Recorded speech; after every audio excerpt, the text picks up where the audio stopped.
Bonjour à tous et bienvenue au Salon des jeux vidéo de Toulouse. Nous vous proposons un débat aujourd'hui sur la violence des jeux vidéo que vous pouvez suivre en direct sur Paname FM en compagnie de spécialistes. Daniel Potin, créateur de jeux vidéo, Michel Bassier, psychologue et psychanalyste spécialisé dans les univers virtuels, et une mère de famille, Madame Sandrine Pérez. Alors bonjour à tous les trois. Bonjour. Bonjour. Donc tous les gens réunis à ce salon sont en contact direct ou indirect avec les jeux vidéo. Mais on doit reconnaître que ce divertissement a parfois mauvaise réputation. Alors je me tourne vers Madame Pérez. Vous avez des enfants et ils jouent aux jeux vidéo. Oui, tout à fait. J'ai 3 enfants, des ados, et ils passent beaucoup de temps à jouer aux jeux vidéo. Ça ne me rassure pas trop. Alors expliquez-nous ça. Eh bien, je sais que les enfants ont besoin de moments dans la journée pour se détendre et s'amuser, mais les jeux virtuels m'inquiètent, surtout quand ils sont violents. J'ai peur qu'ils influencent trop mes gamins, que ça les incite à se comporter de façon violente. En plus, avec tout ce qu'on dit aux infos, je m'en méfie de plus en plus. Monsieur Bassier, vous comprenez les craintes de cette mère de famille ? Oui, certains jeux sont effectivement violents, mais nous vivons dans une société violente, crise économique, guerre. Je crois que le jeu vidéo est un bouc émissaire, un coupable tout trouvé sur lequel on va projeter un grand nombre de mots et on va vite les tenir pour responsables d'événements dramatiques. C'est vrai que certains jeux sont parfois boycottés par les acheteurs parce que les médias en ont fait l'élément déclencheur de catastrophes du type fusillade dans les écoles par exemple. Vous pensez que c'est exagéré ? Ah oui, beaucoup de jeux sont moins violents que ce qu'on dit. Il y a souvent des parodies de violence en fait. Et ça, on s'en rend compte en jouant. Après, il faut que le jeu soit adapté à l'âge du joueur. Les éditeurs de jeux vidéo précisent bien sur les boîtes à quel âge on peut jouer à tel ou tel jeu. Oui, mais le parent joue ici un rôle encore plus fondamental puisqu'il doit encadrer l'enfant et estimer quel type de jeu correspond le mieux à son enfant. Et il doit prendre en considération sa maturité, sa personnalité, tout en récoltant le maximum d'informations sur les jeux vidéo qu'il serait susceptible d'acheter à son enfant. Tout le monde ne réagit pas de la même façon. Oui, mais pensez-vous que les jeux vidéo peuvent être néfastes pour la santé ? Je crois surtout que ces jeux sont des révélateurs, c'est-à-dire qu'ils ne transforment pas complètement un individu. Ils peuvent en revanche mettre à jour un problème d'ordre psychique préexistant et qui n'est pas créé par le jeu en lui-même.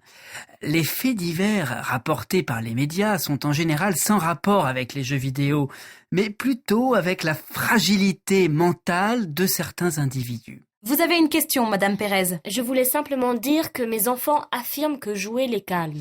Oui, c'est possible. Il m'arrive d'utiliser les jeux comme outils thérapeutiques pour certains de mes patients. Dans ce cas, les jeux sont des sortes de défouloirs, notamment pour mes patients très nerveux ou surmenés. D'autre part, les jeux peuvent permettre aussi à certaines personnes très timides ou introverties de gagner confiance en elles. Mais encore une fois, il faut que ce soit encadré et cela ne fonctionne pas avec tous les jeux vidéo. Il y a de tout. Moi, je dois dire que je suis choquée par certains jeux qui reposent sur la destruction de l'autre. Les scénarios de certains jeux sont même cruels. Je n'en comprends même pas l'intérêt. Vous n'avez pas tort, les personnages sont parfois amenés à agir de façon extrême pour gagner. Ces jeux appartiennent à une catégorie bien particulière et ne sont pas accessibles au jeune public. Il faut avoir du recul pour avoir pleinement conscience que c'est un jeu, un délire. C'est la raison pour laquelle j'incite les parents à connaître les jeux, quitte à jouer avec leurs enfants. Les parents sont trop souvent perdus. Il ne faut donc pas hésiter à se renseigner. Ensuite, il faut imposer des conditions de jeu. C'est une façon de les cadrer et de poser les limites. Il est crucial d'établir des règles claires et précises. Le jeu ne doit pas empêcher un enfant de vivre normalement. Est-ce qu'il y a des jeux interdits en France ? Oui, comme dans tous les domaines. Les jeux ne respectant pas les valeurs morales de notre pays et incitant à la haine, par exemple. ne sont théoriquement pas vendus sur notre territoire. Mais en plus de la violence, je n'ai pas envie que mes enfants deviennent accros à ces jeux virtuels. Oui, le risque est réel, surtout avec ces jeux sans fin qui sont réellement chronophages, comme les jeux en ligne multijoueurs, par exemple. Les gens, adolescents, ou adultes d'ailleurs, peuvent devenir obsédés par les jeux et s'isoler complètement. Il est nécessaire de tenir au courant les parents et les enfants de ces risques d'addiction et de nombreuses contraintes qui accompagnent la pratique de ce type de jeu. Ce loisir peut devenir exclusif et avoir un impact plus ou moins important sur la vie sociale du joueur. Bon, mais alors que faire? On doit surveiller ce que fait l'ado? Je dirais qu'il faut surtout accompagner l'enfant et lui parler, lui expliquer pourquoi tel jeu sera accepté et tel autre ne sera pas autorisé. Il faut expliquer ces interdictions. Les jeux vidéo ressemblent aux jeux traditionnels, aux jeux d'autrefois.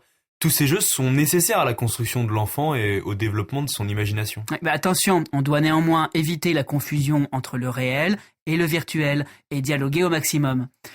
La virtualité, à travers la télévision ou les jeux, ne doit en aucun cas remplacer le cadre rassurant que constitue la famille. Oui, mais je voudrais rappeler que certains jeux vidéo invitent les joueurs à réfléchir et à créer. C'est aux parents de choisir des jeux adaptés et qui correspondent à leurs objectifs éducatifs, comme pour toute forme de jeu ou d'activité. C'est ce qu'on fait du jeu qui va le rendre utile ou toxique.